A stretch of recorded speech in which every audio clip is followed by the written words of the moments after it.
Boa noite, estamos com o nosso 8º Papo Cretino, gravando à noite, nessa noite do dia 16 de julho, com um convidado super especial, que eu estou tentando fazer o contato com ele, desde os primeiros eu consegui agora, que é o Michel Amorim. Michel Amorim é ator e professor jurunense. Boa noite, Michel. Boa noite, Fernando. Obrigado pelo convite aí, esse convite cretino. Tamo junto para bater esse papo aí. Beleza. O Papo Cretino é uma ação do projeto Tribuna do Cretino, que pensa um debate de conjuntura nesse período de pandemia em que a gente está sem espetáculos de teatro, sem atividades culturais suspensas por conta desse período ainda que se estende ainda de pandemia. Então eu bolei isso para trazer pessoas da área da categoria teatral para a gente discutir e pensar um pouquinho como é que a gente está atravessando esse momento. Tá? O Michel é o nosso 8º convidado e eu elaboro sempre alguns tópicos para a gente discutir. Tá? E eu vou te apresentar os tópicos que eu pretendo discutir contigo. 5 tópicos, Michel. 1. Arte e cultura nos Jurunas, um papo entre jurunenses, nós somos jurunas, né? 2. Teatro e militância política, políticas públicas para o teatro em tempos de pandemia. Categoria teatral e modos de organização, é o tópico 3. Tópico 4, teatro negro e racismo institucional. E o tópico 5, teatro e interações virtuais em tempos de pandemia. Eu esqueci de dizer que eu falo diretamente aqui do Solar dos Silva, no Jurunas. Tu está falando de onde, Michel? Eu estou falando do bairro do Marco, aqui em Alter do Chão. Mas que eu sou um jurunense. Quem nasce no Jurunas é jurunense e é essa real. Assim que funciona. Sai do Jurunas, mas o Jurunas não sai da gente, né? Não, essa que é a identificação. Quem é jurunense, não tem outro lugar. É uma nação. Antes da gente começar os tópicos, eu sempre busco também umas questões introdutórias que procuram discutir exatamente esse momento que a gente está vivendo. Então, a gente tem 120 dias de pandemia e os números que temos hoje, 16 de julho, aqui no Brasil, são os seguintes. Mais de 2 milhões de infectados, com mais de 76 mil mortos. No Pará, 135 mil infectados, com quase 5.500 mortos. Mas, por outro lado, nesse último final de semana, tivemos o desabamento de um trapiche lá no Cumbu, por excesso de peso e de pessoas no mesmo lugar. Como é que tu avalias esse contraste macabro, Michel? Gente,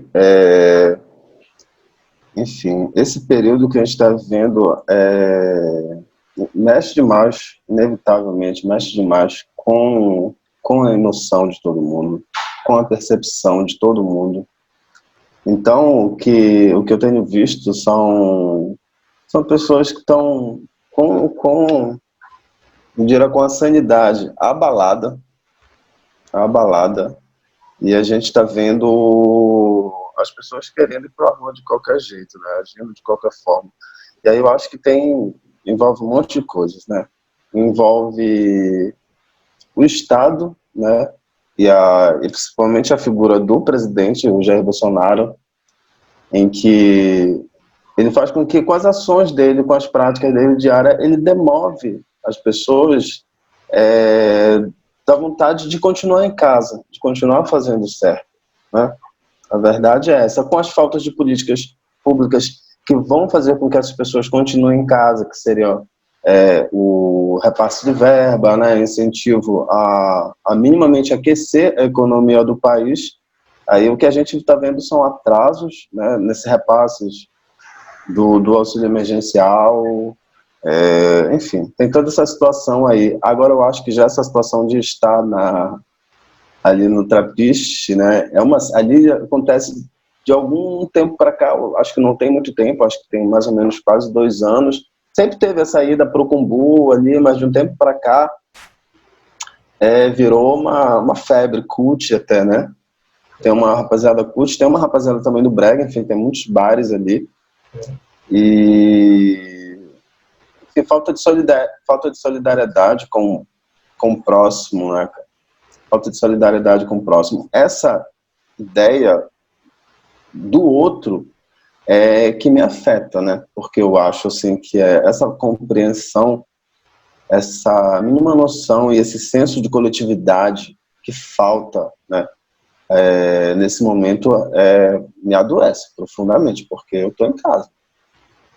Eu tenho 2 filhos, eu tenho um filho que é autista e fica o dia inteiro agitado por estar fora de uma rotina comum a ele, né? Mas a gente falta enlouquecer aqui, essa é a realidade, a gente está em casa.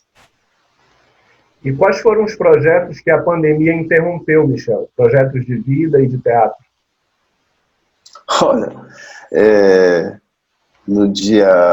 exatamente no dia em que o governador decretou a quarentena, eu estava na fronteira do Maranhão, em Cachoeira do Piriá. Eu tinha acabado de assinar alguns dias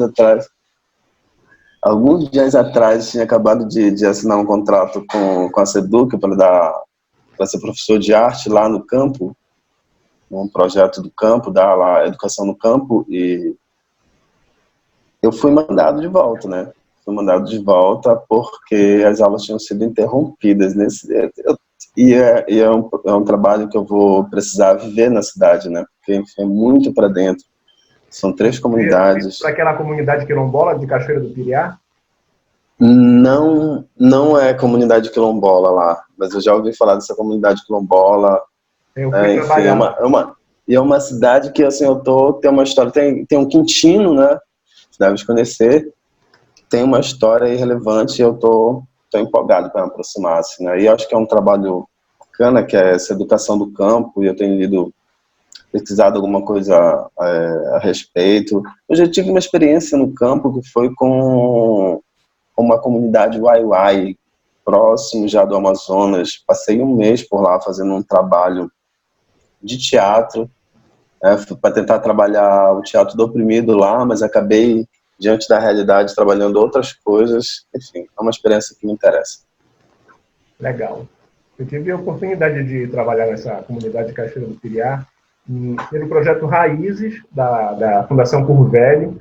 Eu acredito que no ano de 2002, na época, a gente pegava um ônibus, né, atravessava a ponte Pará-Maranhão e ia para o lado do Maranhão, pegava uma canoinha e voltava para o Pará, porque não tinha acesso por terra, de tão isolado que estava. Não tinha iluminação elétrica. Hoje já tem, acho que um ano depois chegou, acho que com um projeto de luz para todos do governo federal, do Lula, chegou a luz, mas na época não tinha. Então, aí eu passei 20 dias trabalhando lá. Eram 2 oficineiros que iam, um de teatro para trabalhar com as crianças e um oficineiro de cerâmica para trabalhar com os adultos. E aí foi uma experiência muito doida. Eu acho que é uma experiência assim. Foi pelo Curro Velho, né? Foi em 2016, eu acho. E assim, não foi assim, foi uma aventura, Fernando, porque assim, uma vivência antropológica, porque é incrível. Na verdade, eu passei quase 3 dias em cima de uma canoa. Eu me senti assim, né? Me senti no Globo Repórter. É nessa base mesmo. Eu me senti, nossa, e é uma experiência, né? Eu tinha a possibilidade de ir de avião e atrasaria o início em mais ou menos 1 ou 2 semanas, mas quando me mostraram as fotos, na verdade, o antropólogo eu fui em parceria com a Casa do Índio, que está mais ligado à questão da saúde do índio, porque é próxima da CESAI, da Secretaria Especial de Saúde Indígena, que eu nem sei se ainda existe, não sei como está essa situação. Tá? E, enfim, assim, acho que foi uma experiência incrível, assim, porque eu passei por cima de cachoeiras, 3 dias, descia da canoa, empurrava a canoa, foi muito louco, assim. Eu confesso que eu tive um choque quando eu cheguei na aldeia, porque eu tinha essa ideia de conversar com eles e apresentar a ideia do teatro do oprimido, sei o que, para conversar sobre isso com eles. E assim, é uma comunidade evangélica, né? Uma comunidade evangélica e continua tendo visitação, mesmo tendo todas as questões legais, né, de determinação de que não é permitido, né, mas ainda assim os evangélicos continuam avançando. Eu dentro lembrei do dessas nome comunidades. da comunidade, a comunidade quilombola de Camiranga. Fica em Cachoeira. Camiranga. Conheço, eu ia falar assim. Aí fiquei hospedado na casa da Dona Páscoa, que é a líder comunitária, né? E foi uma experiência realmente muito, muito marcante. E Fernando, foi maravilhoso o trabalho, porque eles estavam no período de Páscoa, eles estavam muito envolvidos nessa questão da... eles fazem uma espécie de adaptação, essa comunidade indígena, eles fazem uma espécie de adaptação do calendário que eles têm, da história deles. O Ai-Ai não é uma tribo, é uma tribo de reunião de várias outras tribos, né, de outros povos que foram se unindo e viraram Ai-Ai. E eu não ia ficar conflitando, né? Eu confesso que eu fiquei chocado e no começo não sabia como lidar com isso, mas eu falei, bom, eu tenho que atender eles, conversar com eles, ver o que é que eu posso daí discutir, e eles são, né? Eu tenho que trabalhar com isso. E o que a gente conseguiu em parceria ali com a SEMEC da cidade, com os professores do sistema modular da SEDUC, foi construir uma paixão de Cristo. Olha que louco. E a gente construiu na língua deles. E eu dirigi o trabalho com eles, assim, parte da cena acontecia dentro do rio. A cena acontecia dentro do rio, eu coloquei toda a gente dentro do rio, a cena era assistida de cima de um barranco, e a cena ia desenvolvendo dentro do rio, eles saíam do rio e começava a ver a sacra ali por dentro da aldeia. Bem interessante. Massa, Michel. Vamos começar aí com o nosso tópico 1, tá? Arte e cultura nos Jurunas, um papo entre jurunenses. Eu participei, a convite da Carol Magno, que também é uma jurunense, deve conhecer, eu acho que aproximadamente 1 ano e meio, 2 anos atrás, ela me convidou para um projeto de pesquisa dela em teatro, que foi aprovado com uma bolsa, eu acho que da ProEx, que falava sobre o bairro dos Jurunas. E a primeira ação que nós tivemos, né, que ela conduziu, foi a gente passear pelas ruas dos Jurunas e ir conversando um pouquinho sobre esse Jurunas particular que a gente carrega dentro da gente. E a gente foi descobrindo que os nossos Jurunas eles eram muito diferentes, porque a localização e o imaginário dos Jurunas dela ficava um pouco mais ali para próximo da Cesário Alvim, enquanto que o meu Jurunas está mais para cá, para Quintino, Roberto Camelier. Então eu queria começar apresentando sumariamente o que está no meu imaginário de Jurunas, para depois tu me dizer o que. Uma cartografia dos Jurunas, é isso? Uma cartografia assim, meio poética imaginária. Tá? Então, o Jurunas que cresce em mim, da minha infância e adolescência, principalmente, é o Jurunas da Vila Santo Antônio, que fica próximo à Vala da Quintino, né? Quintino. E a Vila Santo Antônio, ela, de um lado, tem a Roberto Camelier, que é a principal rua, a principal avenida dos Jurunas, e do outro lado, a Honório José dos Santos. Na época da minha infância, era uma vila mesmo, que só dava entrada de carro para Honório. Pela Roberto Camelier, era uma vila que passava a bicicleta e 2 pessoas, uma do lado da outra, ombreada no máximo. Então, era uma boca de fumo, uma das bocas de fumo mais perigosas dos Jurunas, ali da década de 80. E esse fato dela ser uma vilinha na parte principal facilitava furtos e roubos, porque a pessoa furtava, corria e não tinha acesso de carro, a polícia tinha que entrar pelo outro lado. Então tinha todo um esquema ali, né? As casas, a maioria, eram palafitas de madeira. E eu lembro que a nossa casa, a gente, moleque, olhava pela fresta do assoalho, dava para ver a água embaixo e a lama subir e descer conforme a influência da maré, né, que influencia lá na Baía do Guajará.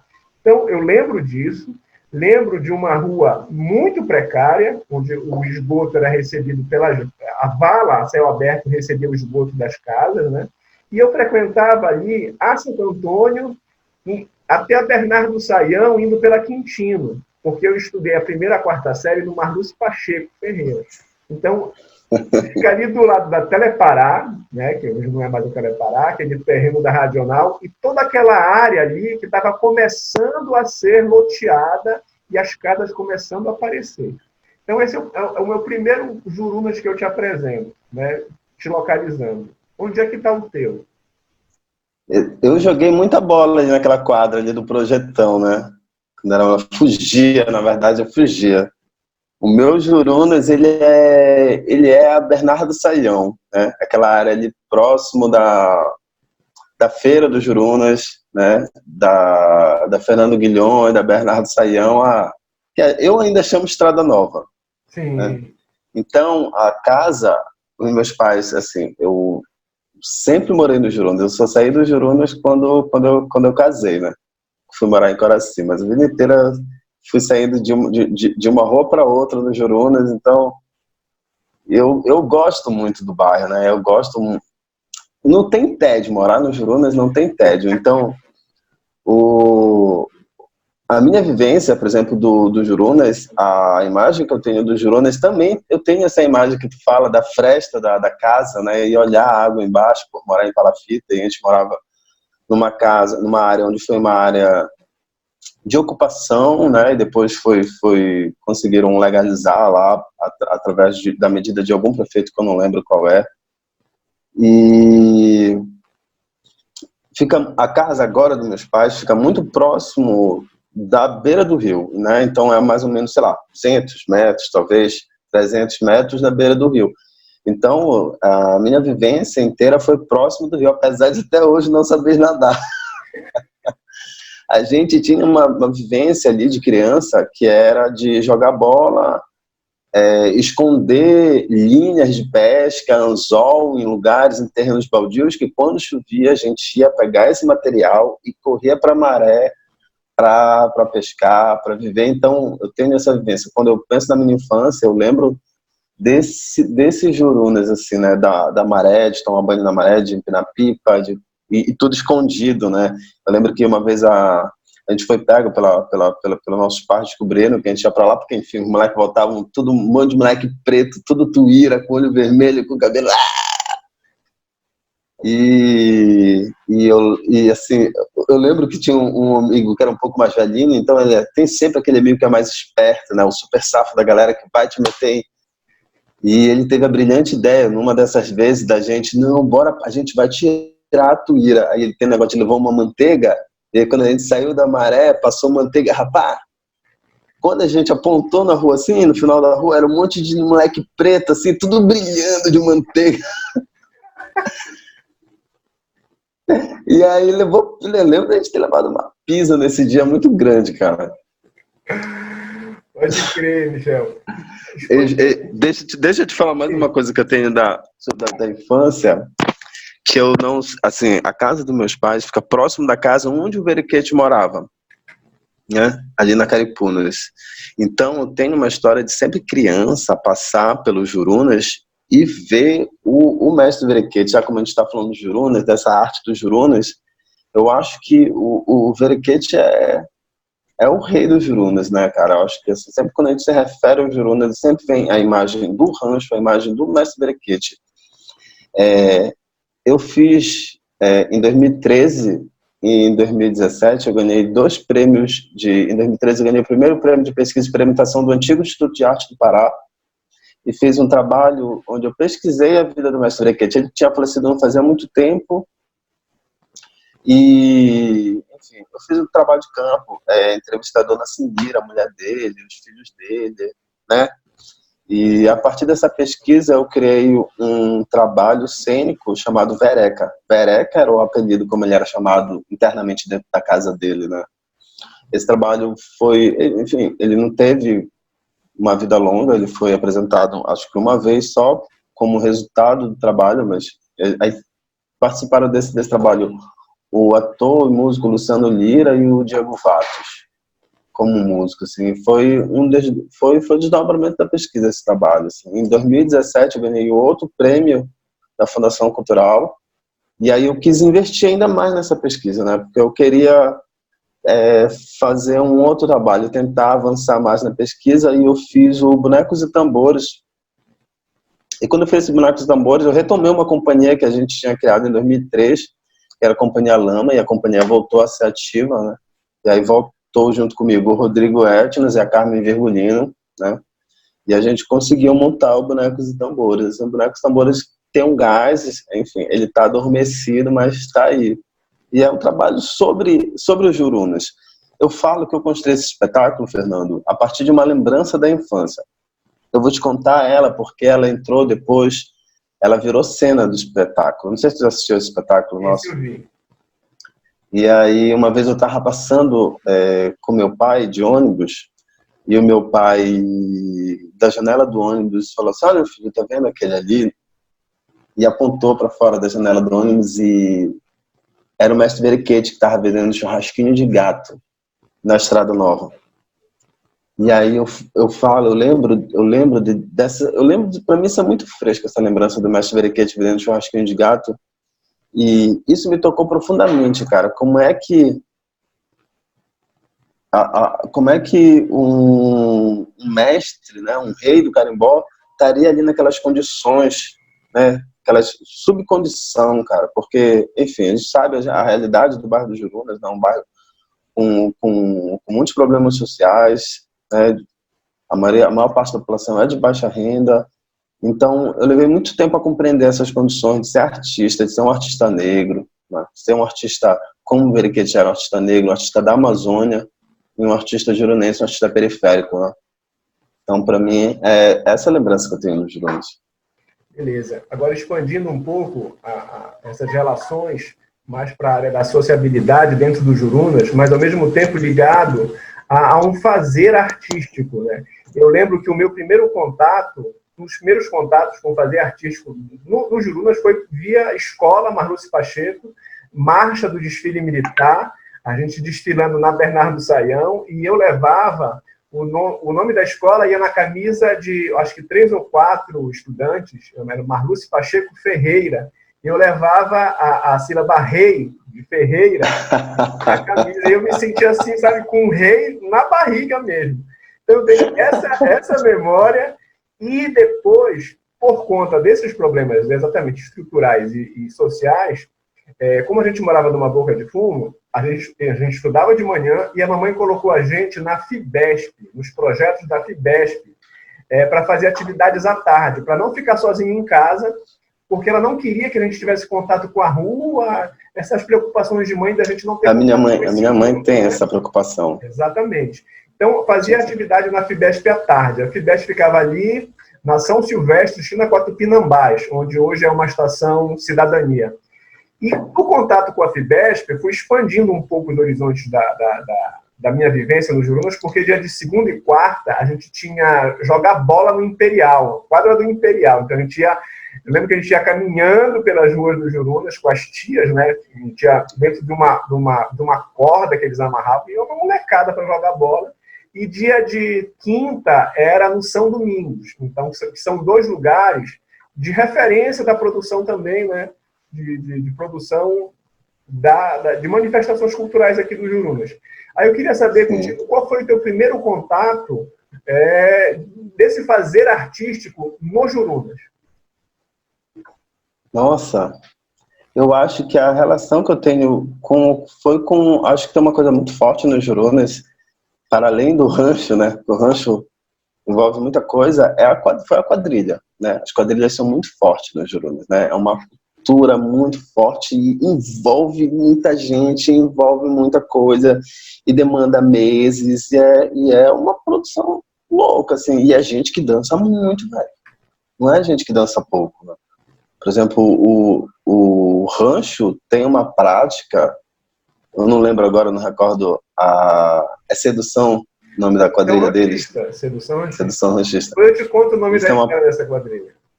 Olha só, eles têm essa relação muito forte, né, de pessoas que saem, inclusive, da sedução para ir para a escola também, né? Às vezes comissão de frente, essas coisas todas. Enfim, a relação que eu tive foi com quadrilha no Jurunas, então é uma relação muito forte. E eu acho que as quadrilhas de Belém, as quadrilhas do Pará é uma manifestação cultural riquíssima, né?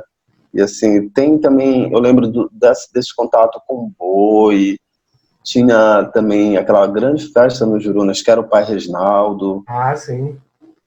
Eu não sei se ainda existe ainda, não recordo se existe, que acontecia na Rua dos Tamoios. A festividade de São Benedito, na Caripunas, né? Ali perto da Casa do Berequete também, enfim. Além de toda essa vivência do brega, assim, né? Eu tenho uma vivência muito mais próxima do rock and roll, dessa música mais dita alternativa, não sei o quê, mas o brega contamina a nossa vida inteira no Jurunas, né? Não tem essa. Não tem tempo ruim. A historinha que eu te contar do nome da sedução é que eu também sou um quadrilheiro do Jurunas, né? Comecei dançando quadrilha numa quadrilha de Papa Mingau mesmo, da paróquia de Santa Terezinha, que é a igreja aqui do Jurunas, né? Tem também lá a Santa Luzia, mas a minha relação de igreja do Jurunas é aqui a Santa Terezinha. E a gente dançava aí, e tu sabes que a Gabi Amarantos era daqui da igreja, né? E a gente era do mesmo círculo social, do mesmo grupo, fazia teatro junto. A família dela mora na Roberto, né? A família dela mora na Rua Nova 2ª. Então, a Gabi sempre foi envolvida com essas coisas, né? Ela adorava dançar e cantar. Então, a Gabi tinha uma quadrilha na Bom Jardim que chamava Sedução Junina. E essa quadrilha, eu dancei, fui marcador da quadrilha, eu acho que por 2 anos, e no projeto Moleque Pandeiro, na época do Edmilson, que era prefeito, eles abriram várias atividades dentro do Jurunas e por algum motivo a gente foi para lá e levou parte da quadrilha Sedução Junina, que era da Bom Jardim, para o rancho. E a outra parte foi formada pelo Félix, que era de uma outra quadrilha, que me perdoem, o pessoal da quadrilha do Félix, mas eu não vou lembrar o nome da quadrilha, e juntou essas 2 quadrilhas. E como a gente veio com o nome da Sedução Junina, o nome da quadrilha do rancho ficou Sedução Ranchista. E na sedução, olha só. Na sedução eu dancei ainda por 2 anos, eu acho que 98 e 99, e chegamos a dançar no Pai Regional, no concurso do Pai Reginaldo. Então eu lembro dessa relação. Agora, tu lembras do nome da quadrilha que tu dançavas no Jurunas? Nossa, não lembro, Fernando. Não lembro, acho que eu tinha 9, dancei 9, 10 anos, 11, assim. E eu dançava com a Miss Caipira, Alto da Estátua. Pode crer. Deixando um pouquinho esse tópico, o tópico Jurunas, ele vai atravessar os outros, tá? Não, a gente atravessa tudo, né? Mas ainda nesse tópico, quando a gente foi para esse projeto Moleque Pandeiro, a gente fundou, dentro do rancho, a companhia de teatro Teneteara. E a gente chegou a montar alguns espetáculos dentro do rancho, ensaiando no rancho. Fizemos Alto de Natal, o Boi e o Burro no Alto de Natal, que é da Maria Clara Machado, fizemos dentro do rancho. Fizemos Fábulas Fabulosas, e nessa época a gente fez um circuito de apresentações nos centros comunitários. Aí eu lembro de apresentar na Cobaju, no Centro Comunitário da Honório, no Centro Comunitário da Paulo Roberto. Né? Tu tivesses um pouco dessa vivência por esses centros comunitários, fazendo alguma coisa? O meu pai, Fernando, ele foi... Eu tentei tirar aqui a notificação das mensagens, não sei se está ouvindo o som, mas eu não estou com dificuldade. Não tem problema. Sonoplastia. O meu pai, ele foi presidente de centro comunitário ali na Jacó, né? Eu até brincava, assim, porque a Jacó também é um lugar onde tem muitas bocas, né, cara? Então eu entendo e como justificável o medo da minha mãe, né? Sim. E o meu pai, ele foi presidente do centro comunitário, então eu passava o dia lá, tinham práticas esportivas, né? O meu pai, o seu Guilherme, ele tem uma história, uma relação com boxe e tal, metido a pugilista, negão. E eu lembro dessa prática lá, tinha alguma coisa de violão, não lembro se tinha balé, alguma coisa assim, mas enfim, tinha algumas práticas e eu tive contato com isso, né, durante um tempo, por conta da proximidade do meu pai com o centro comunitário. Agora eu vou articular esse ponto 1, que a gente vai continuar esse papo entre jurunenses, com o ponto 2, que é teatro e... Olha, deixa eu só te falar sobre uma coisa. Tu estava falando da Carol Magno, né? E eu estava conversando com a Carol outro dia, ali no PP de Arte, ela tá fazendo doutorando lá, né? Tá indo doutorando, e eu tô no mestrado, estou fazendo mestrado, a gente conversando, pô, a gente tem que reunir esse povo jurunense e tal, bora bater um papo, assim. A gente estava pensando em fazer, na verdade, uma coisa meio cortejo nos Jurunas, pensar em alguma manifestação que a gente possa reunir. Eu lembro que a gente estava batendo um papo sobre, nem sei se é o lugar para falar isso aqui, mas a gente estava conversando sobre essa herança cabana que os Jurunas têm, né? Também de trazer talvez como algo que se fosse um norte, assim, né? Tem um visitante que quer um gato, gosta de gato, né? Ele está se aproximando daqui. Toda vez que ele me vê entrar em reunião, ele gosta de aparecer. Ele vai chegar aqui. Qual é o nome dele? Humberto. Humberto. Humberto é da casa, Humberto Gessinger. Tem que aguentar. Ó, bem ele. Bom, chegou. Já que tu tocaste de novo o nome da Carol, dessa experiência que eu tive no coletivo Mergulho, que era eu, ela e o Renato Torres, nesse projeto dela, eu não lembro, a Carol também vai me perdoar, porque eles chegaram a montar um espetáculo sobre Jurunas, e eu, em determinado momento do processo, eu saí, porque eu estava finalizando também a minha pesquisa de doutorado, então, no início de 2019, eu saí do processo e não concluí com eles. Acho que a Carol ficou puta comigo, mas é do processo, porque em outros processos eu também fiquei puto com ela, então acho que a gente está meio kit. Mas desse processo da convivência, no processo com ela, eu produzi um material, a gente produziu um material junto, que eu aproveitei no meu solo que eu apresentei lá em Belo Horizonte, que é um solo que chama Incensos e Patchouli, que faz uma relação da minha vivência com artes marciais, pelo Gita, não é?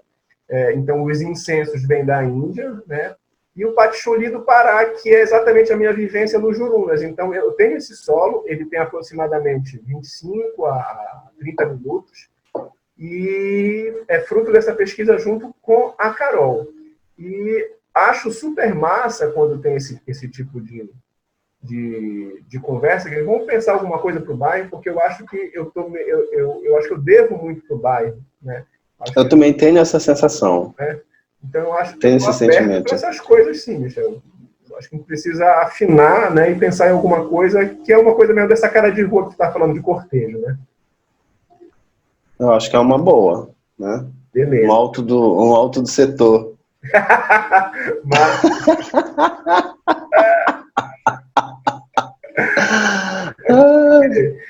Escorrendo aí para o tópico 2, políticas públicas para o teatro em tempos de pandemia, antes de eu entrar propriamente nas políticas públicas emergenciais, aproveitando que a gente falou sobre essa questão do Cumbu, o Cumbu está ali do ladinho do Jurunas, não é? O acesso é ali pela Praça Princesa Isabel, que no meu imaginário aquilo nunca foi Condor, para mim aquilo ali é Jurunas, mas tudo bem. Né?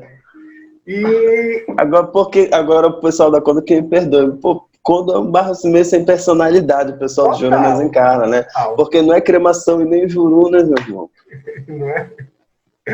Então, pensando já nessa coisa das políticas públicas, a gente comentando hoje com amor o que aconteceu no Cumbu, né? Que agora foi uma fiscalização, tem uma comissão da prefeitura fazendo a fiscalização, porque tem um padrão de construção de todos aqueles restaurantes ali. Mas agora que teve uma tragédia, é que a prefeitura abre o olho para padronizar, ou seja, falta, para a gente começar a falar de políticas públicas, né, mais especificamente da prefeitura, se por um lado a gente tem um puta potencial turístico aqui, né, na nossa frente nos Jurunas, nessas ilhas que estão aqui na frente, como é que tu avalias esse desleixo da prefeitura de não conseguir potencializar essas coisas que nós temos muito forte, particularmente aqui no Jurunas?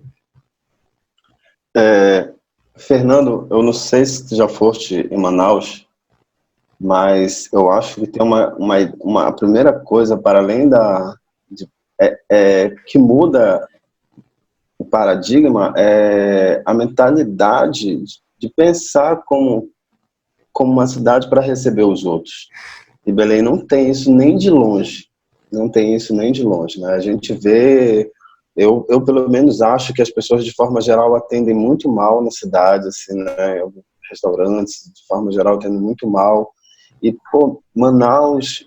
enfim, Manaus tem uma paisagem muito parecida com Belém. Manaus é muito... O gato está me mordendo aqui, ele quer atenção. Aí ele faz isso, cara. E eu tenho rinite, ele sabe da minha dificuldade. Assim, não só a prefeitura, Fernando, eu acho que a gente fica discutindo essas questões de turismo no Pará, a potencialidade que o Estado tem para isso, a potencialidade que Belém tem, a quantidade de ilhas que tem, né, que é de Belém, né? Que é de Belém, que é Cotijuba, que é Mosqueiro, que é Outeiro. A gente fica discutindo isso, mas, cara, tem lugares no interior do Estado que não tem energia elétrica, que ainda não tem energia elétrica, e a gente vê sendo construídas hidrelétricas a torto e a solto no Estado. Uma dicotomia, né? É um absurdo as condições, assim, eu acho impensáveis. As coisas básicas não são pensadas. A Prefeitura de Belém, eu morei um tempo em Coraci e a Prefeitura de Belém tentou criar algo que as pessoas já falavam, que era uma viagem de Coraci para Belém, e pô, super bacana aquilo, né? Eu pensava no trajeto que eu fazia saindo de Belém saindo de Coraci para o centro da cidade. Eu falei, pô, se eu pudesse fazer esse trajeto de barco, seria algo maravilhoso, né? A gente está falando de qualidade de vida. Quando a gente pensa no turismo, é pensar também a dimensão que é para trazer uma qualidade de vida para a comunidade que vive na cidade, não é somente para receber o turista. E a prefeitura colocou o preço daquilo completamente fora da realidade da comunidade, né? Completamente fora da realidade.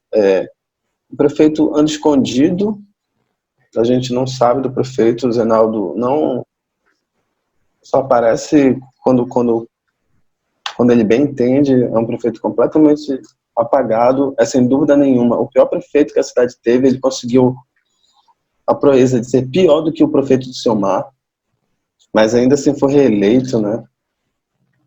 Enfim, muitas dificuldades que a gente encontra. Agora, a gente vê Mosqueiro completamente abandonado, né? E os índices de violência em Mosqueiro aumentando cada vez mais, assim como Cotijuba, também os índices de violência aumentando em Cotijuba, né? Muitos problemas com situações de tráfico de drogas em Cotijuba, está sendo noticiado aí, muita situação, enfim. Agora, considerando primeiramente as ações da prefeitura da cidade, as ações emergenciais, tá, Michel? E pensando também na questão das políticas públicas. Bom, nós não temos um teatro municipal ou algum espaço equivalente da prefeitura, seja no centro ou na periferia da cidade. Em 2015, não sei se tu lembras, houve o movimento de ocupação do Solar da Beira, que foi uma iniciativa de artistas de vários segmentos e linguagens, com um projeto de atividades a serem desenvolvidas no prédio, em estreita relação com os feirantes e moradores de rua que convivem ali nas redondezas. Na época, o prefeito Zenaldo reprimiu o movimento, dizendo que era um bando de vagabundos e maconheiros que se apossaram do prédio. Prometeu para o projeto, né, depois que ele mandou a gente rasgar de lá, uma revitalização do solar com ações sociais e tudo que uma retórica política é capaz de prometer. Nós estamos em 2020 e o solar ainda não foi reaberto e não sabemos ao certo que tipo de atividades serão desenvolvidas ali.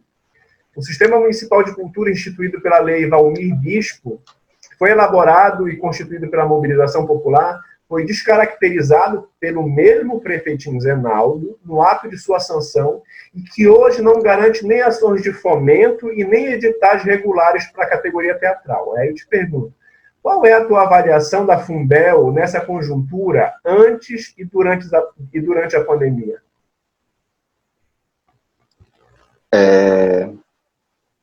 A Funbel há muito tempo, né?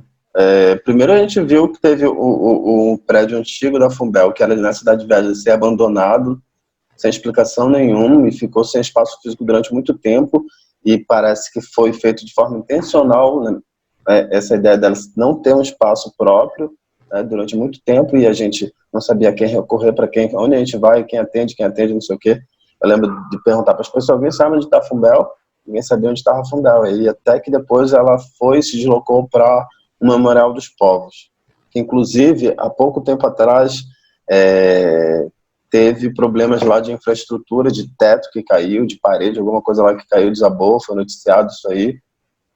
Enfim, uma vergonha. Eu lembro que há 1 ano e meio atrás, eu acredito, eu fui na Fumbel tentando vender um espetáculo para eles, para dentro de uma programação, e eu recebi uma proposta bem interessante, assim, né? Eles falavam que eles não... Perguntaram se a gente trabalhava sem cachê, né?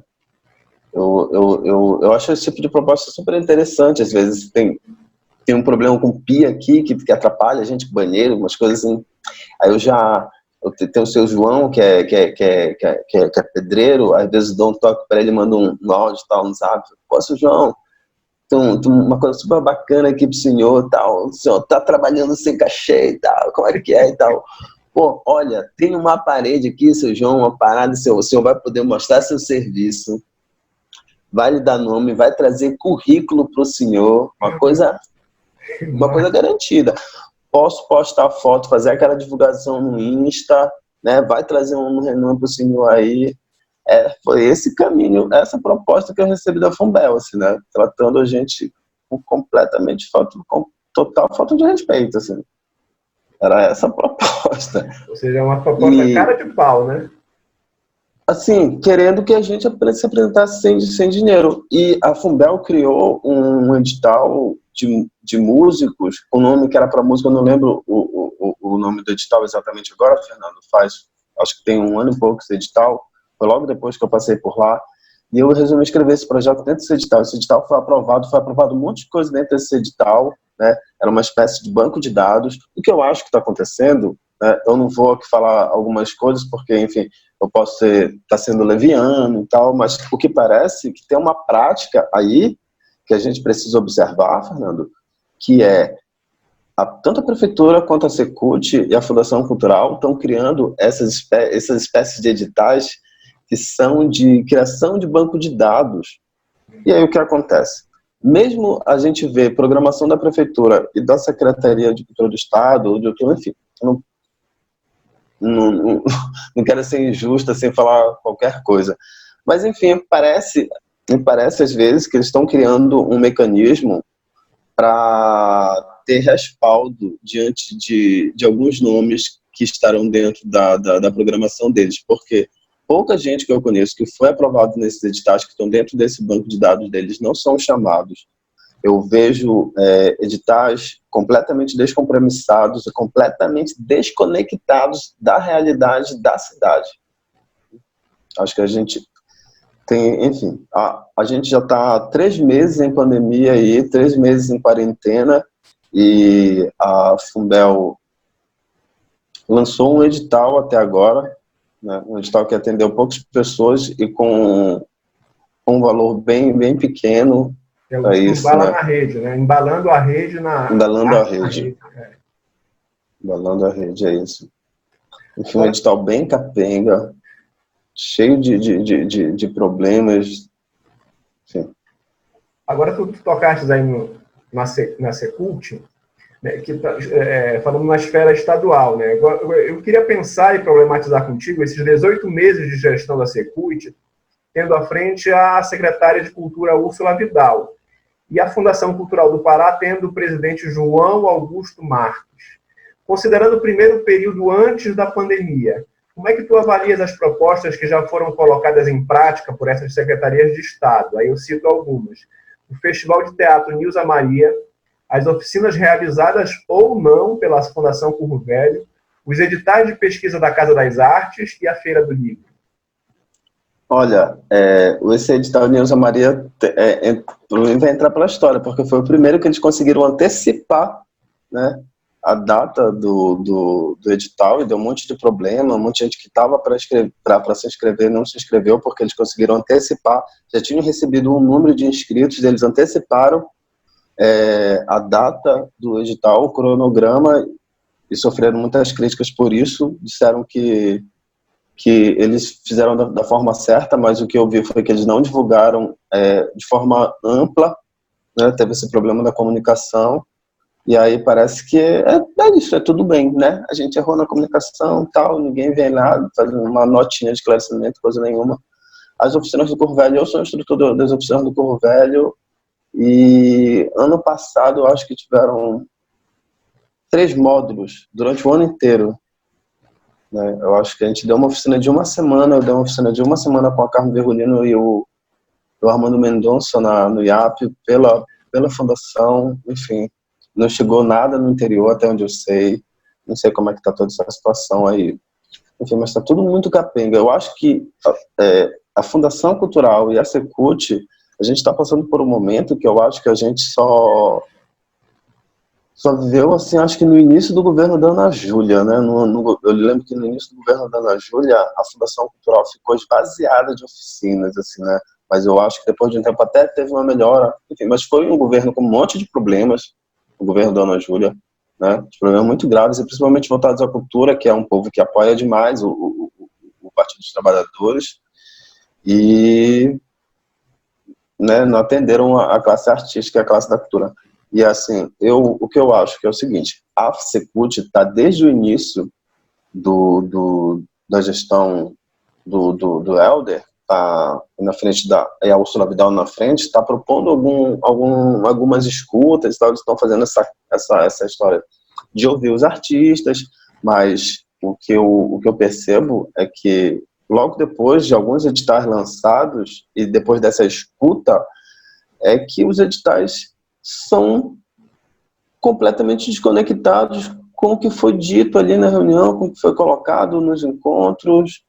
Eu já participei de alguns desses encontros, e quando vem o edital cheio de confusão, um monte de coisa que... Tem uma situação do edital aí, que é do dinheiro da Funarte do passado, que a Fundação Cultural sumiu com esse edital, não sei como é que está essa situação. E o que eu acho um problema grave aí nessa gestão, de forma geral, é porque a Fundação Cultural e a Secretaria de Cultura, elas são desligadas. A gente sabe que a Fundação Cultural foi criada como um braço da Secult, mas ela parece ser muito mais forte do que a Secult financeiramente e ter muito mais alcance do que a Secult, e é independente da Secult, e tem conflitos dentro da gestão entre esses lugares. Eu lembro que eu estava com uma dificuldade com um documento que era para a fundação, e a Secult tinha que me dar por um serviço que eu tinha prestado, e a fundação disse que precisava desse documento e disse que a Secult tinha que me dar. A Secult não quis me dar o documento. Enfim, para mim isso só evidencia o distanciamento desses dois órgãos, né? Da distância que é, e para mim isso só evidencia uma gestão cheia de lacunas aí, com um monte de problemas, e que pouquíssima coisa tem acontecido. Essa é a verdade. Eu não vou dizer que eu sinto falta do Paulo Chaves, mas, sim, Senhor amado. Sim. Eu acho que ali em meados de maio, teve uma webconferência com o presidente da Fundação Cultural do Pará. E naquela ocasião, foram levantadas várias questões com relação às ações emergenciais da Fundação Cultural do Pará. Então, naquela ocasião, a gente discutia que foram precisos 3 meses para planejar ações emergenciais para o setor cultural, que foi programado somente para a segunda quinzena de julho a sua execução, ou seja, está entrando em execução agora. E aí eu dei uma olhada lá no site da Fundação, nós já estamos em julho, e recentemente a Fundação lançou, acho que foi ontem, dia 15, o Prêmio Rede Virtual de Arte e Cultura. Vai promover uma seleção para 80 propostas concebidas em formato digital nas áreas de artes literárias, música, teatro, circo, dança, artes visuais, audiovisual, moda, design, museologia, expressões culturais populares ou cultura alimentar. Nessa webconferência, realizada no início de junho, aliás, quando questionado pela demora no desenvolvimento de ações emergenciais, o presidente da Fundação alegou o contingenciamento e redirecionamento de recursos do Estado para a área da saúde. Aí eu queria saber como é que tu avalias essa demora na Fundação em colocar em prática uma política emergencial, né? E se tu já tens conhecimento desse edital e desse prêmio, tá? Eu vou te dar alguns dados desse edital, só para a gente poder debatê-lo. O prêmio é de 5 mil bruto para cada uma das 80 propostas, e a documentação necessária, que eu dei uma olhada lá no edital. Eles pedem portfólio artístico, declaração negativa de vínculo, declaração de terceiro para comprovação de residência, declaração de anuência dos membros do coletivo, orçamento, declaração de anuência da equipe técnica, termo de concessão de direitos autorais de terceiro ao candidato partícipe, declaração de anuência do povo ou comunidade tradicional, termo de autorização de uso gratuito de obra intelectual. O que tu achas disso tudo, Michel? De um monte de documento que a gente sabe da dificuldade que é conseguir essa documentação toda em condições normais, né? Em condições normais e mais uma vez, esse excesso tem uma situação que eu acho na Fundação Cultural, e eu acho necessário, né, a formalização para que tudo ocorra dentro do trâmite legal e que tudo aconteça da melhor forma possível, até porque a gente sabe, no país que a gente vive, da quantidade de legalidades que são passadas dentro desses órgãos, né? Mas o que eu acho é que a gente não pode criar a quantidade de burocracia para travar o processo. Parece que é proposital, né? Há um tempo atrás, a Fundação lançou um edital que era um edital para dar oficinas no Curro Velho, que era um edital que pedia, além de exigências enormes, de uma quantidade muito grande de documentação, colocava que tinha que ter formação superior, enfim, só mostra para a gente que, por exemplo, a Fundação não entende o público que trabalha com ela. Por exemplo, a gente sabe que dentro da Fundação Cultural existe um monte de mestres da cultura que ali não são nem alfabetizados. Quando a Fundação Cultural lança uma situação dessa, uma pessoa dessa, que é um mestre de cultura, sei lá, tem 70 anos de idade, tem sei lá que dá anos de idade, a dificuldade que esse homem vai ter para aprovar um projeto diante dessas condições são muito grandes. Agora, fechando esse tópico, em relação à Lei Aldir Blanc, que foi sancionada, né, eu acho que já tem quase 2 semanas, é a lei de iniciativa popular que destina cerca de 3 bilhões do Fundo Nacional de Cultura para os trabalhadores da cultura. Tu tens acompanhado a trajetória dessa lei e se sim, quais são as tuas expectativas pela implementação das ações emergenciais, que são via Fundel, Secult e Fundação Cultural? Eu estou um pouco afastado, na verdade, das redes sociais, de forma geral, né? Daí a dificuldade de tu me encontrar, né? Porque eu abandonei várias redes sociais, várias, assim, o Facebook, o WhatsApp. Eu voltei para o WhatsApp há pouco tempo para usar, né? Então, e eu faço parte tanto do Fórum de Culturas quanto do Fórum Permanente de Teatro.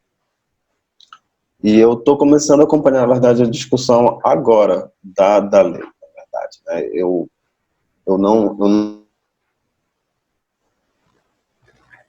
Travamos um pouquinho, mas vai já destravar. Vamos aguardar. Beleza. Vamos retomar aí. Do que falávamos?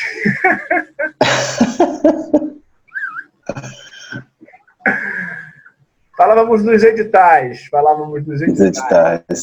E você estava perguntando a Lei Aldir Blanc, como eu te disse. Na verdade, eu ainda não parei para estudar o edital, ler o projeto, a lei, né?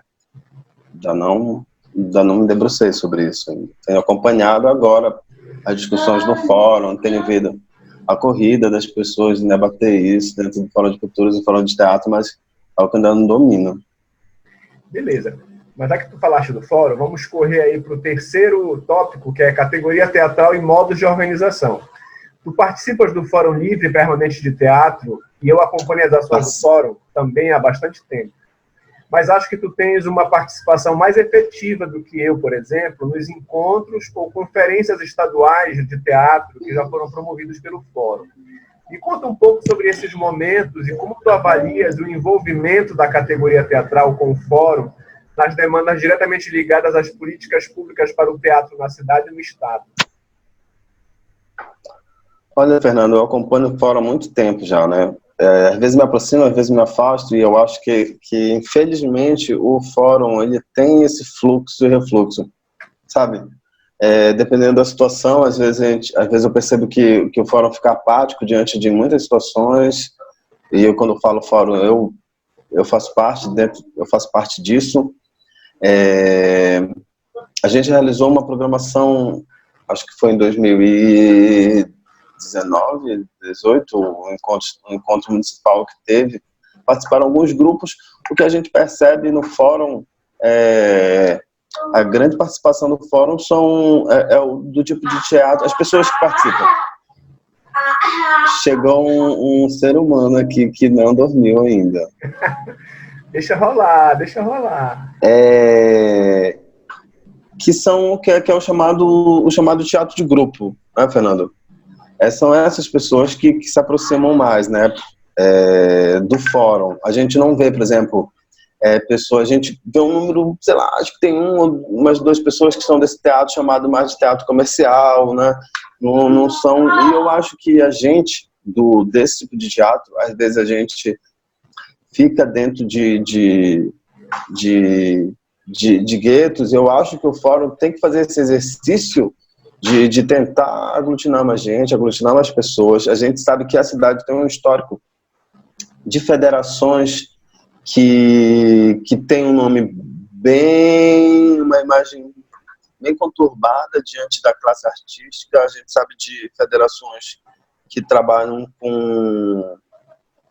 com grupos do interior, mas não discute com os grupos do interior. Os grupos do interior ali estão próximos mais para participar de alguma programação ou outra, e para entrar dentro de projetos que essas entidades promovem, né? Não tem essa ideia de discussão, né? De representatividade mesmo dentro dessas federações. Eu estava conversando com uma pessoa do fórum, que é o Leonel, né? Assim que eu voltei para os grupos do WhatsApp, e também acho que eu conversei contigo, que é da gente pensar na ideia de realizar uma conferência, a primeira conferência virtual estadual com um grupo dos outros estados. Além do que eu acho que a gente de Belém, durante muito tempo, a gente acaba se fechando e muitas vezes as principais verbas, a quantidade maior de verba toda vai para a cidade, né? Às vezes tem editais que esquecem completamente o interior. Então, acho que a gente tem que estar fazendo esse movimento de alcançar, né, essa demanda dos municípios do interior. E tem tido um movimento bem interessante agora, nesse momento da organização para a lei Aldir Blanc, o acompanhamento dela, na verdade, agora, para a execução dela, né?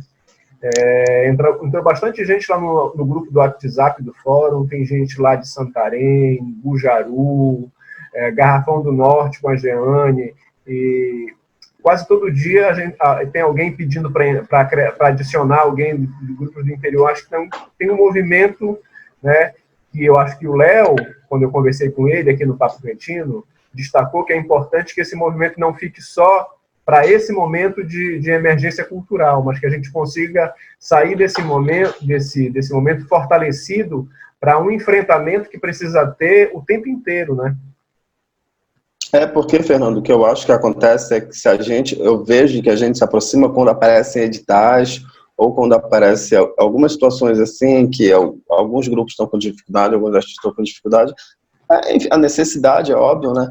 A gente acaba se aproximando. O que acontece, eu acho que isso é um risco, a gente fica pautado eternamente pelo Estado. A gente não mostra a nossa real demanda, né, que partem das nossas dificuldades de sobrevivência, das nossas dificuldades das relações com o público, as nossas dificuldades em relação com as novas tecnologias, né, da forma que a coisa acontece com o mercado, talvez, que a gente tenha que discutir essas situações de sobrevivência toda. Certamente. Vamos passar agora, Michel, para o nosso... Aliás, não, eu teria uma questão ainda com relação a isso. Tem crescido na cidade, de uns tempos para cá, a organização de coletivo de artistas que se juntam para fortalecer uma ação cultural. Tu participa de algum coletivo de artistas? Sabe como funciona? Como? Desculpa? Se tu participa de algum coletivo de artistas em prol de alguma ação de fortalecimento de projetos ou de ações culturais pontuais.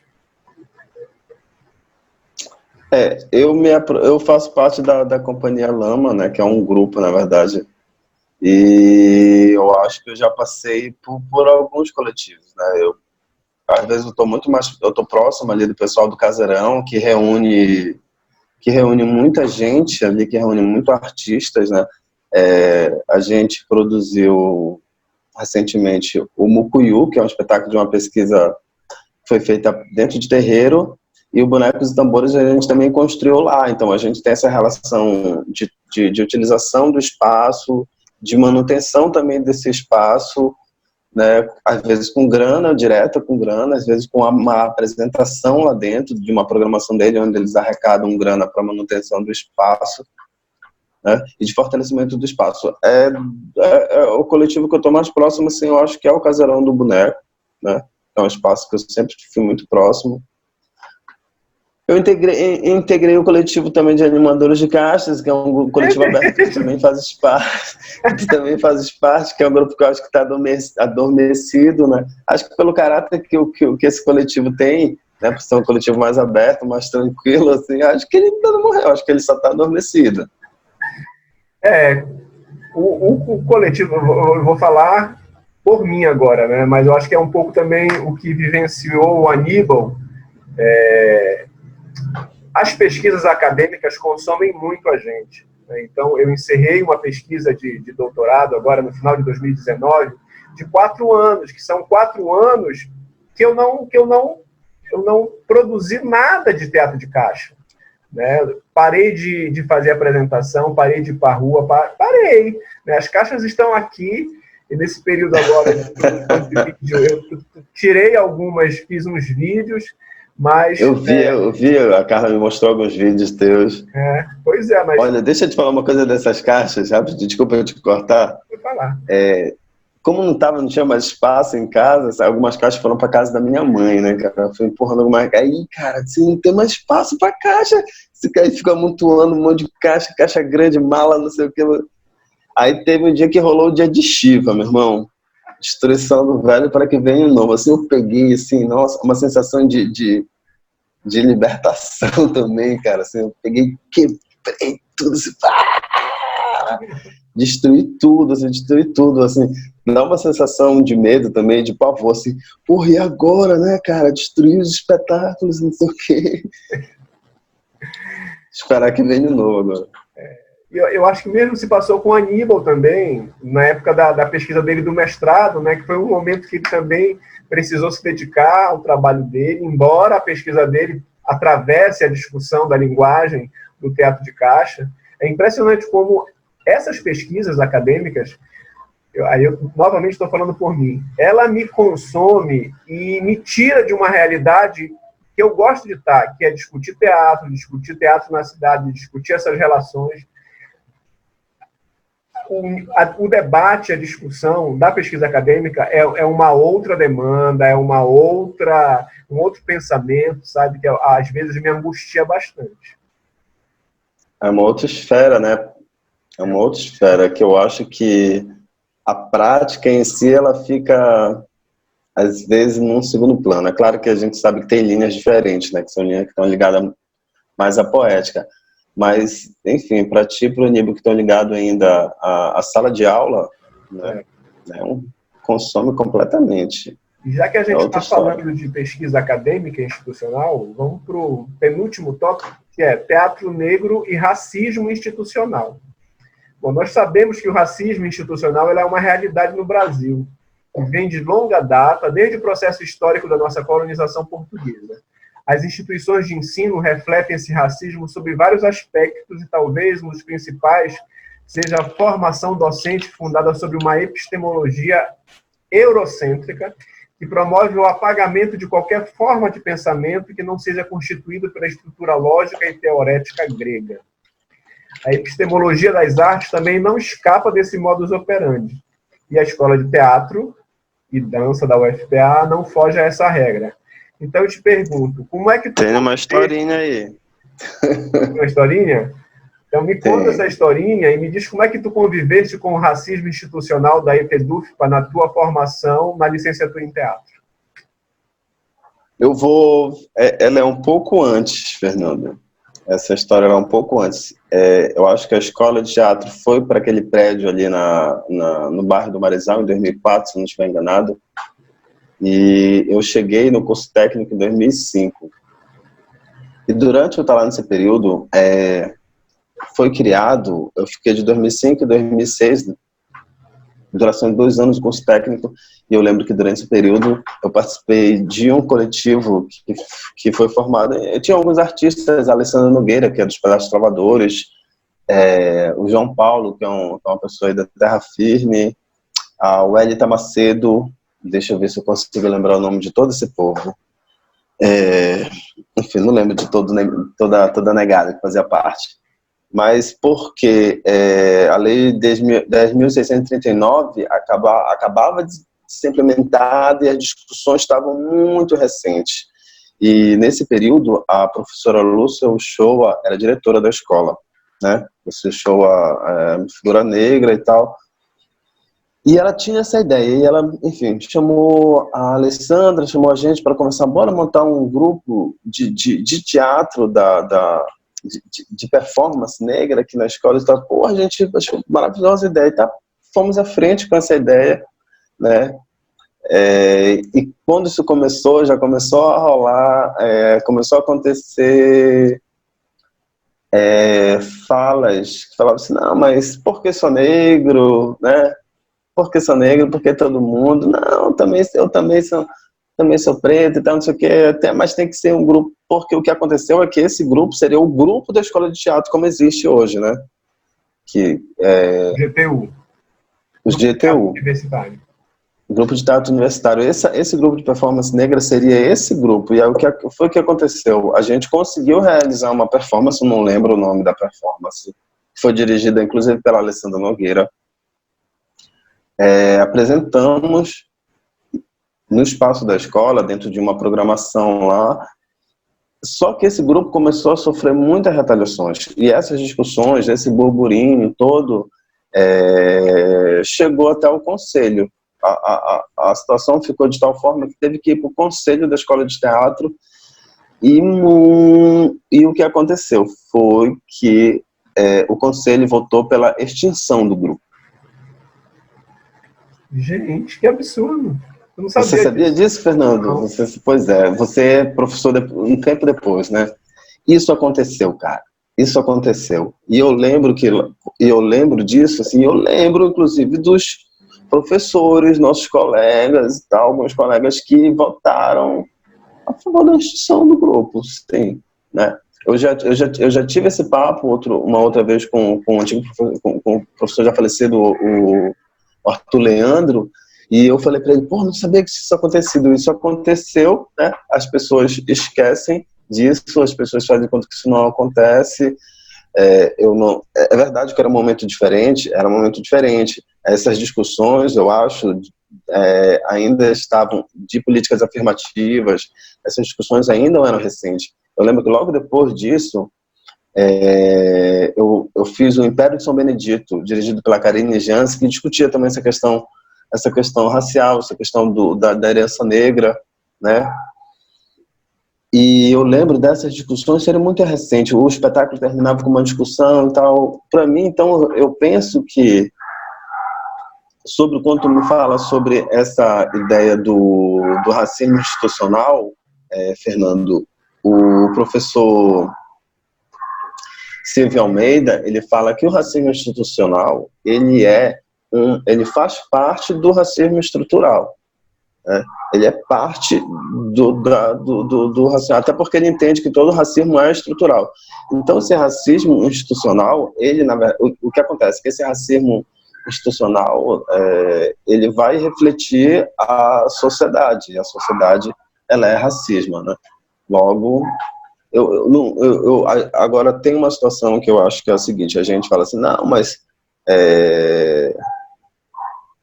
de tirar de pessoas, a gente tem que ver que é a seguinte, não é ninguém, foi a instituição, mas a gente sabe que as instituições são dirigidas e coordenadas por pessoas. A gente também não quero levar essa discussão aqui para um sentido moral. eu quero levar essa discussão para o sentido político, tá certo? Sim, esse racismo estrutural, ele reflete nas instituições, e as instituições, infelizmente, continuam a reproduzir o que essa sociedade racista, há muito tempo brasileira, vem fazendo com os negros e negras do país. Agora, e a tua vivência já na licenciatura? Como é que tu percebestes isso na formação, na tua formação como professor de teatro? Olha, Fernando, eu acho que o único professor que eu tive que abordou esse tema, né, que trouxe esse tema como uma fala, de fato, foi o professor Miguel Santabrista. Agora, é algo que não, pelo menos durante a minha vida, eu fiquei de 2009 a 2013 na licenciatura, e eu acho que essas discussões já estavam num outro nível de debate, e eu acho que a escola de teatro, acho que a gente tem uma ideia, talvez, eu vou falar de uma forma mais simples, eu acho que o teatro, enfim, acho que são artistas, e a gente também acho que está imune a comportamento, né, racistas, e eu acho que a escola de teatro ainda precisa amadurecer muito nesse sentido, né, porque eu acho que, assim, são poucos professores negros, a gente vê uma estrutura toda. Aí eu vou entrar numa situação que é o seguinte, Fernando, porque eu vou falar sobre o teatro negro e sobre um negro no palco, que sou eu, né? Negro como depoimento. E aí eu vejo poucos negros ali em sala de aula com meu professor, eu vejo pouca discussão em relação à situação do negro, a um teatro do negro, ao negro como um depoimento em cena. E aí enfim, eu já fiz alguns trabalhos, né? Acho que eu fiz o Império de São Benedito, eu fiz algumas performances, eu fiz os espetáculos do Veriquete, o Vereca, o Bonecos e Tambores, e eu não me dava conta, Fernando, que eu ainda não tinha como ideia a discussão racial, a discussão do racismo como presente na minha poética, porque até então eu só estava ligado à questão da linguagem do teatro em si. E aí a gente entende que, por exemplo, o teatro e as correntes teatrais, as escolas teatrais, né, as formas de atuação, elas todas estão ligadas a uma ideia hegemonicamente europeia. E é isso que a gente vive dentro da escola de teatro e dentro dos cursos de forma geral ligados às artes cênicas. Eu vou só pedir, só vou fechar a porta que eu esqueci, ela aberta. Estava achando estranho, tinha um negócio ali vazio, falei, porra, eu deixei a porta aberta. Gente, essa casa toda parece a casa é uma casa de ácido, né? A pessoa tomou um ácido e acordou aí dentro. Isso aqui é a arte do Kleber Cajun. Ele fez pra mim no início do ano. Eu achei que era dele. Olha, eu estou escrevendo um conto infantil, aí eu pedi para colar com ele, para ele fazer essa... Eu gosto essa arte. O Cajun faz umas coisas muito bacanas. Nosso último tópico, Michel, teatro e interações virtuais. Eu estou provocando esse tema com todo mundo porque a gente está vivendo esse momento em que as relações estão sendo mediadas pelas plataformas virtuais, né? Então, o que se coloca é a questão da presença teatral, nesse momento em que, por uma questão de saúde, estamos distantes. Muitas experiências estão sendo produzidas testando a mediação das mídias virtuais. Tu já tivestes alguma experiência de fazer ou assistir alguma apresentação de teatro online? Olha, eu tenho assistido alguns vídeos, né? Eu confesso que eu tenho dificuldade de acompanhar um trabalho que seja um pouco mais longo. Eu tenho dificuldade, assim, virtualmente, assim, de acompanhar. Eu tenho produzido a Carla Pessoa, que é a minha esposa, ela é contadora de história, e eu acho que ela tem um canal, e a gente do Independente falou, pô, eu queria gravar um vídeo, não sei o que, para colocar no canal, bora contar uma história. Ela começou a contar, a gente está gravando aqui, a gente grava nessa sala, nessa mesa aqui que a gente está. A gente acho que já gravou pro canal dela, são acho que 5 ou 6 vídeos, assim, e é bacana porque a gente, como não tá descendo, né, não sai da casa, e a gente tentou querer colocar numa dessas contações, tentou colocar alguma tomada, foi lá para baixo, pegou uma tomada lá embaixo para achar que tava fora, não sei o que, inseriu na contação, e a gente vai tentando aprender aqui, né, edição, essa captação do áudio, que é bem difícil, a iluminação que é precária, assim, a gente tem que ver a cena que fica a casa aqui, né, como a gente consegue realizar, mas eu até convido assim, as pessoas para acompanharem algumas histórias que estão lá bem bacanas. Esse trabalho a gente está tentando, acho que assim, é uma estética do que dá para hoje, né? Então, eu estava conversando contigo, uma estética da precariedade, né? Da precariedade virtual, da forma em que dá. Eu acho que o teatro, a gente tem essa ideia da presença, e essa presença agora ser uma presença virtual, enfim, são coisas a serem talvez repensadas, não sei, será que vai surgir uma forma de teatro em que a gente não vê mais o outro, não tem mais o suor, né? Eu também tenho dificuldade. Eu fui assistir uma peça de um amigo lá de Belo Horizonte, acho que semana retrasada, que é a peça do curso técnico dele, da PUC Minas, curso técnico, e eles montaram uma peça do Nelson Rodrigues. Esqueci qual que é. Aquela, não sei o que mais, porém honesta, não é? Essa aí que é porém honesta, tá? Do Nelson Rodrigues. Viúva, porém honesta. Por honesto.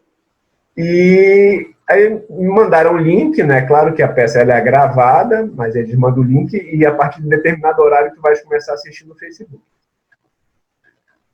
Eu consegui ficar 10 minutos, eu te confesso. O problema, te juro, eu nem dei esse retorno pro Jackson ainda, talvez ele tenha assistindo aqui o vídeo, porque ele tem acompanhado meus papos cretinos, mas o problema não é o elenco, o problema não é a energia dos atores, não é nem o problema da proposta.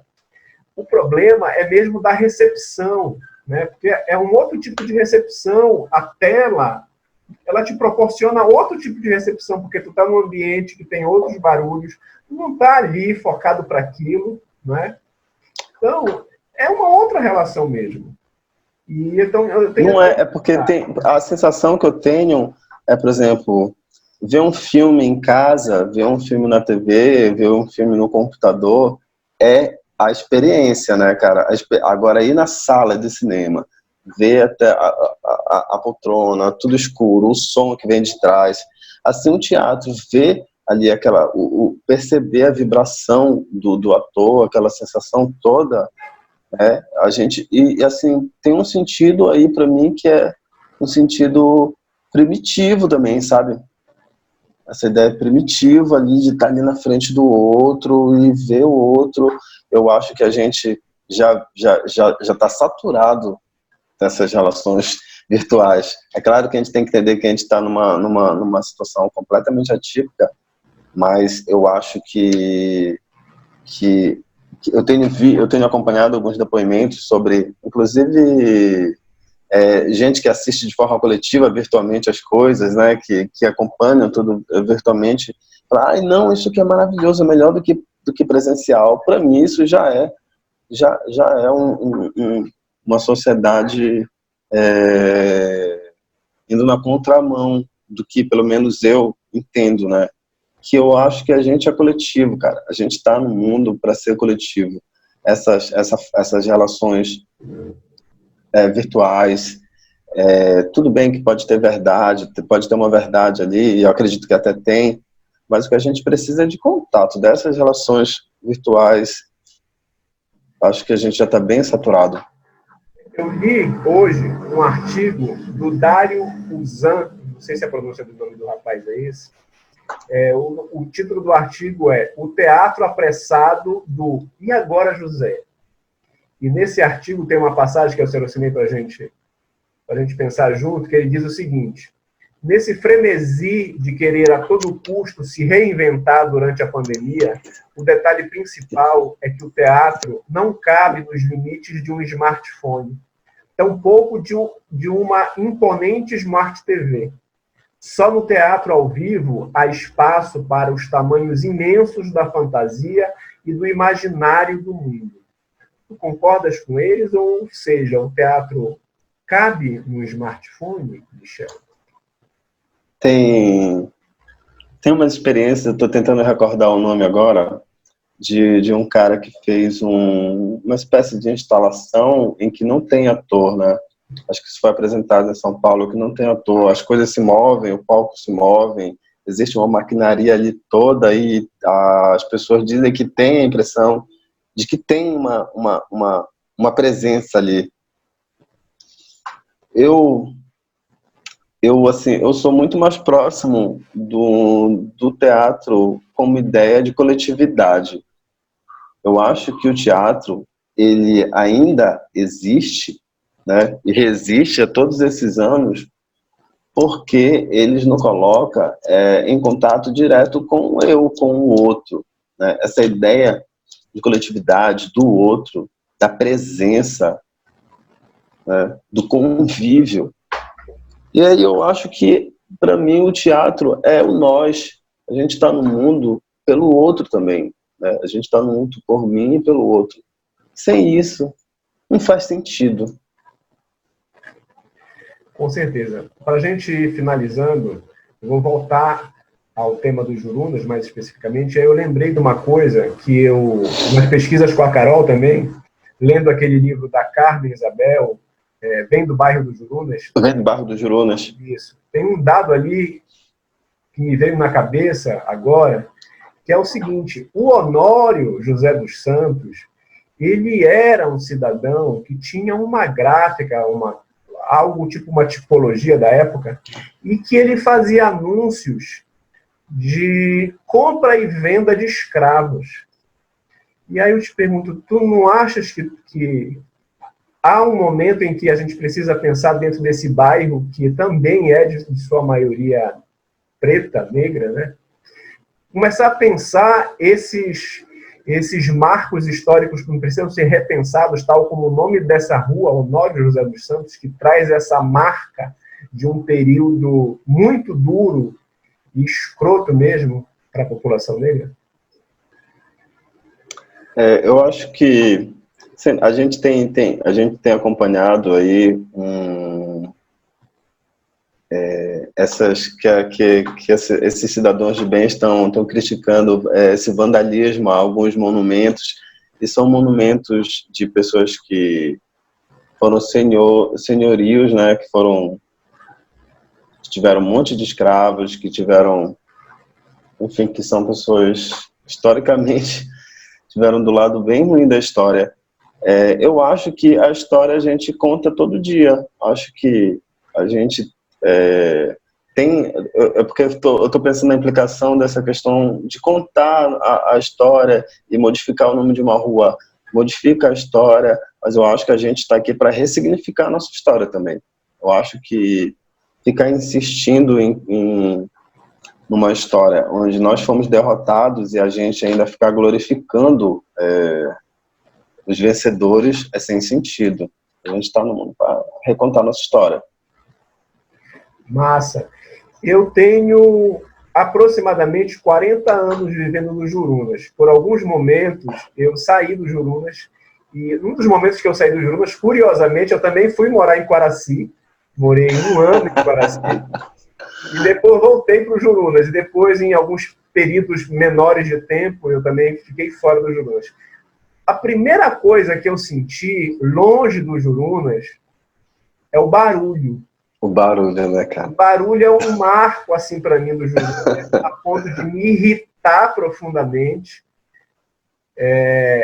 Mas é um marco que está em mim, porque, assim, Por que me irrita?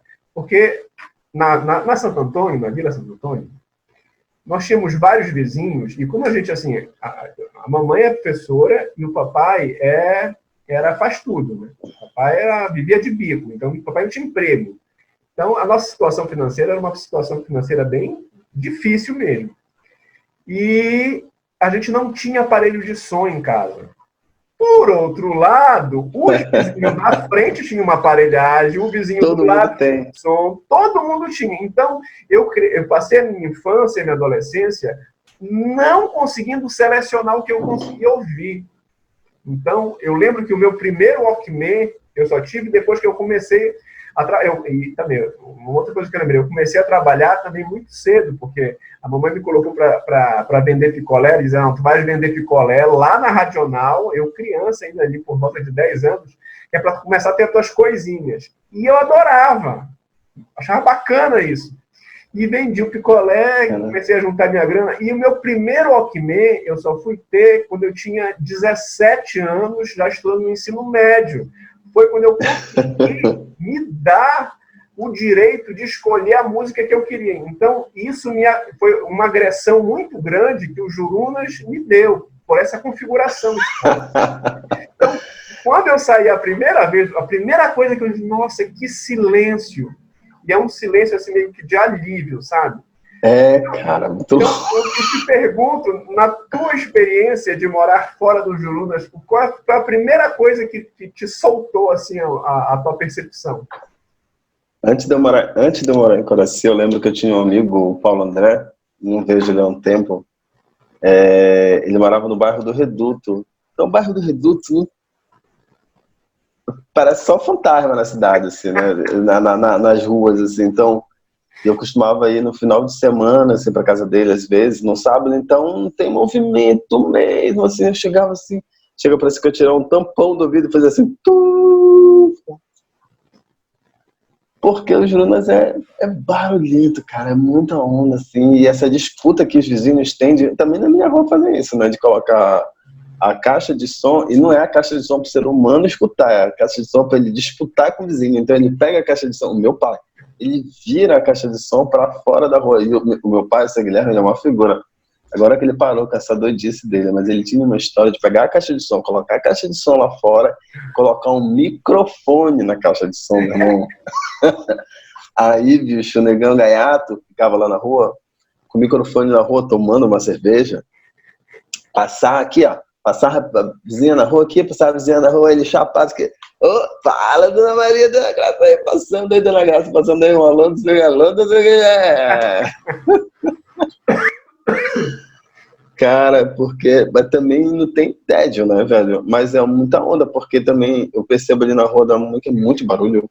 E teve uma época, Fernando, que tem uma casa quase em frente à casa da mamãe, que tinha uma época da aparelhagem, tinha umas aparelhagens lá na frente, então os caras colocavam uma caixa de som, era mais alta do que a casa da mamãe. Então a caixa de som ficava uma lá no fundo da rua e a outra ficava assim, bem perto da casa da mamãe, assim, como eles estavam ligar, 9 horas da manhã, cara, era tanto barulho que tremiam todas as portas, janela, tudo, tremia tudo, assim. Velho, e eu lembro que eu era adolescente, assim, eu já começava a escutar uns rock and rollzinho, uma coisa diferente, assim, e velho, eu cedo conheci a rua, porque eu não aguentava, assim, é muito contaminado de som, de tudo, assim, então eu cedo fui pra rua porque eu queria um pouco de outra coisa também. Mas é doido, eu acho doido isso, Mike, porque é um bairro que ferve, né? As pessoas são muito intensas ali, é muito louco. E essa intensidade se revela também num jeito muito despachado, né? O jurunense é um cidadão muito despachado e se resolve muito na base do sem papas na língua.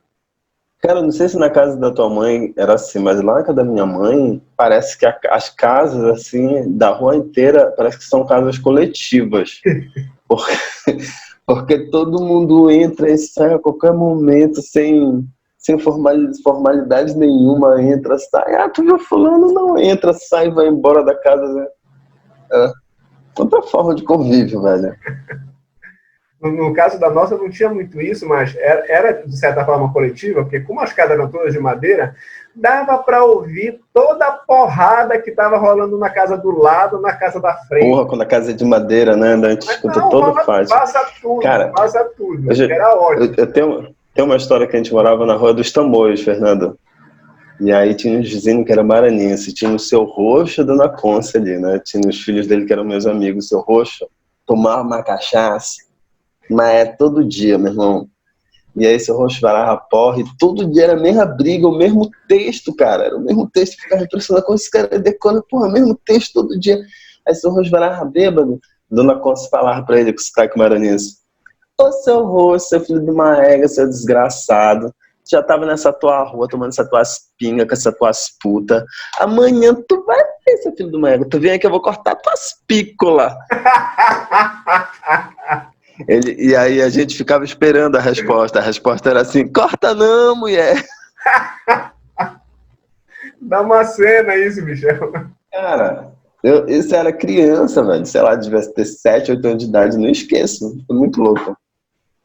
Massa, Michel. Tem alguma questão que tu gostaria de abordar que eu não abordei para a gente encerrar?